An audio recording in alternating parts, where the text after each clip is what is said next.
এখানে ক্যারেক্টার আর্টিস্টের অনেক অভাব রয়েছে। ধ্যান জ্ঞান সবকিছুই অভিনয়, সবকিছুই আমার কাজ। তো যেহেতু তিনি সুপারস্টার, সেহেতু তিনি এখান থেকে হেঁটে গেলেও একটা নিউজ হয়ে যায়। এটা আসলে কারোর সাথে মিলবে না। এটা অদ্ভুত ভালো একটি গল্প। 18 ঘন্টা 21 ঘন্টা টানা শ্যুট করেছে সাকিব খান, সাথে সাথে আমরাও। একটা ধামাকা আসছে।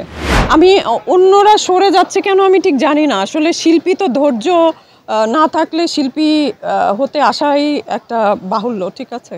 তো ধৈর্য ধরে থাকা। আমি তো 2011 সাল থেকে উপস্থাপনা করছি, সাথে সাথে টেলিভিশনে অভিনয় করেছি। পরবর্তী সময়ে চলচ্চিত্রে তো সবারই টার্গেট থাকে, সেখানে এসেছি। এখানে ক্যারেক্টার আর্টিস্টের অনেক অভাব রয়েছে, সেই জায়গাটা আমি ধরার চেষ্টা করেছি এবং আমি খুব মনোযোগ দিয়ে আমার ধ্যান জ্ঞান সবকিছুই অভিনয়, সবকিছুই আমার কাজ।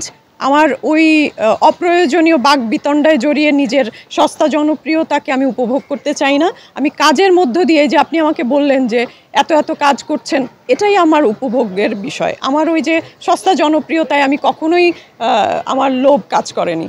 আসলে উনি তো সুপারস্টার।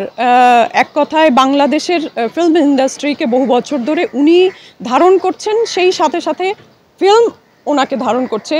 দুইজন দুজনের পরিপূরক।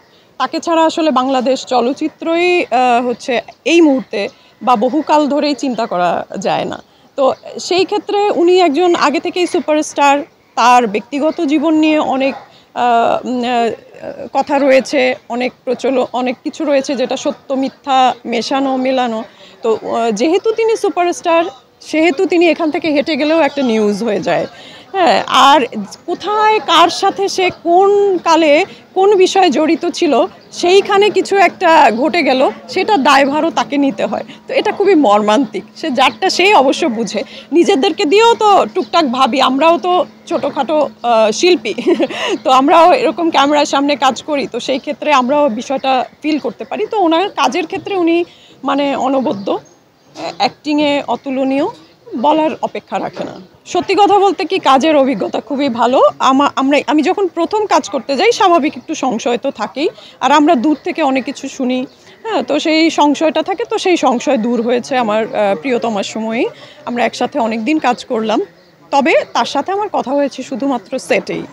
তো আর যেহেতু উনি এত ফোকাসে থাকেন, সত্যি মিথ্যা মিশিয়ে এত ফোকাসে থাকেন, ওনার সঙ্গে যে বাড়তি একজন কো-আর্টিস্ট হিসেবে কথা বলা বা একটা সময় পার করা, এক জায়গায় বসে আড্ডা দেওয়া, যেটা আমরা করি শুটিংয়ের ফাঁকে, ওই ধৃষ্টতা আসলে করিনি। কারণ আমি আসলে কাজে বিশ্বাসী। অকাজের মধ্যে জড়িয়ে যাওয়া, তাতে আমার সময় নষ্ট হবে, আমার ইমোশন ওটার প্রভাবিত হবে। দেখা যাবে যে আমি কিছুদিন কাজ করতে পারবো না, একটা মিথ্যা কিছু রটে গেল।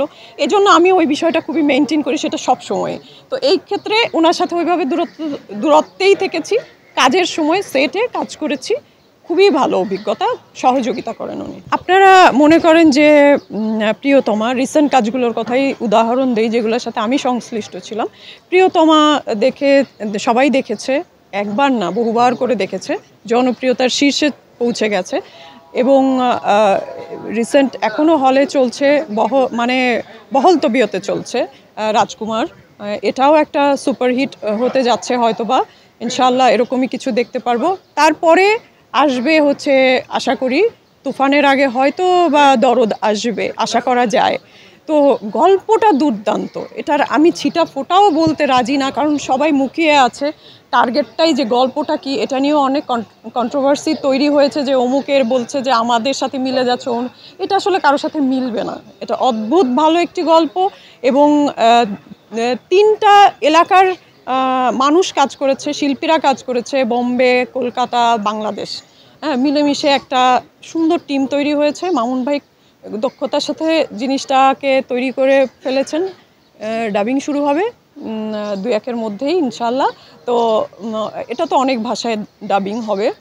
তো যদি সাকিব খানের কথা বলি, কি বলবো, অভিনয়ে উনি খুব ভালো অভিনয় শিল্পী একজন, খুব ভালো, বাই হার্ট অ্যাক্টিং করেন।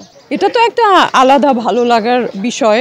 আর যে চলচ্চিত্রই নির্মাণ করা হোক না কেন, যে দেশে বসেই নির্মাণ করা হোক না কেন, সাকিব খানই সেখানে ফোকাস থাকে।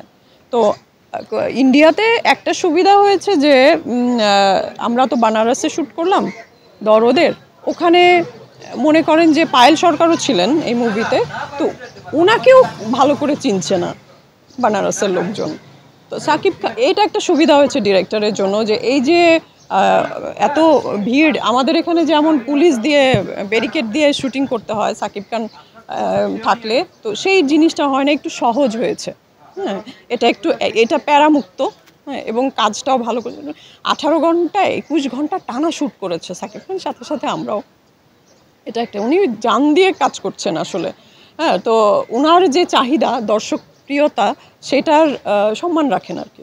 রসায়ন তো ভালো হতেই হবে, কারণ যেহেতু এটা একটা রোমান্টিক গল্প, রসায়ন ভালো হতেই হবে। এবং উনি খুবই স্মার্ট, যিনি বম্বের নায়িকা। স্বাভাবিক, ওরা অভিনয় না জেনে কখনোই স্ক্রিনে দাঁড়ায় না আমাদের মতো। আমাদের এখানে অভিনয় জানার আগে অনেক কিছু জেনে আসে, হ্যাঁ, পরবর্তীতে টিকে না, চলে যায়। কিন্তু ওরা ধুকে ধুকে হলেও টিকে থাকে শুধুমাত্র অভিনয় গুণে। ঠিক আছে, সেটা তো আছেই। আর আমাদের সাকিব খান সোনায় সোহাগা, মানে দুইজনকে খুব মানিয়েছেও, তাদের রসায়নও খুবই চমৎকার ছিল। একটা ধামাকা আসছে। দরদ কবে মুক্তি পাবে সে কথা বলার মতো সাহস আমার নেই, বা সেই যোগ্যতা এখন আমার নাই, কারণ সেটা হচ্ছে ডিরেক্টর প্রডিউসারদের ব্যাপার। তবে চমৎকার একটা চলচ্চিত্র আসছে, অভিনয় সম্বলিত একটি চলচ্চিত্র আসছে, গল্পের একটি চলচ্চিত্র আসছে, চমৎকার কিছু লোকেশন আমরা দেখতে পাবো, চমৎকার কিছু গান দেখতে পাবো, এবং মন ভোলানো অভিনয় দেখতে পাবো। এতটুকু প্রতিশ্রুতি দিয়ে বলতে পারি আপনাদের কাছে।